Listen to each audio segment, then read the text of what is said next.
മന്ത്രിയുടെ office staff തൂങ്ങി മരിച്ച നിലയിൽ കായിക മന്ത്രി വി അബ്ദുറഹ്മാന്റെ ഓഫീസ് അസിസ്റ്റന്റ് ബിജുവിനെയാണ് ഹരിഹർ നഗറിലെ ക്വാർട്ടേഴ്സിൽ മരിച്ച നിലയിൽ കണ്ടെത്തിയത്. മരണത്തിൽ ദുരൂഹതയില്ലെന്നും കുടുംബ പ്രശ്നമാണ് ആത്മഹത്യയ്ക്ക് കാരണമെന്നും പോലീസ് അറിയിച്ചു. വി എസ് അനുരാഗ് ചേരുന്നു വിവരങ്ങളുമായി. അനുരാഗ്, എപ്പോഴായിരുന്നു ഈ സംഭവം? എന്താണ് പോലീസ് പറയുന്നത് ഇപ്പോൾ?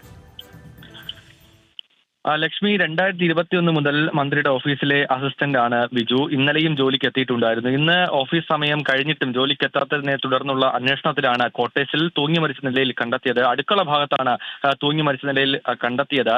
കുടുംബ പ്രശ്നമാണ് ആത്മഹത്യക്ക് കാരണമെന്നാണ് പോലീസ് ഇപ്പോൾ പറയുന്നത്. മറ്റ് ദുരൂഹതകളൊന്നുമില്ല എന്നുള്ളതാണ് പോലീസിന്റെ ഭാഗത്തുനിന്നുള്ള മറുപടി. മറ്റ് ആത്മഹത്യക്കുറിപ്പോ ഒന്നും കണ്ടെത്തിയിട്ടില്ല. കുടുംബ പ്രശ്നമാണ് കാരണമെന്ന് പറയുന്നു. അതിനൊപ്പം ഇയാൾ ആത്മഹത്യാ പ്രവണത ഉള്ള ആളെന്നും കൂടി പോലീസ് ഈ ഘട്ടത്തിൽ പറയുന്നുണ്ട്. എന്തായാലും മറ്റ് ഇൻക്വസ്റ്റ് നടപടികൾ പൂർത്തിയാക്കി ഇപ്പോൾ തിരുവനന്തപുരം മെഡിക്കൽ കോളേജ് മോർച്ചറിയിലാണ് മൃതദേഹമുള്ളത്. പോസ്റ്റ്മോർട്ടം നടപടികൾ പൂർത്തിയാക്കി ബന്ധുക്കൾക്ക് വിട്ടു നൽകും.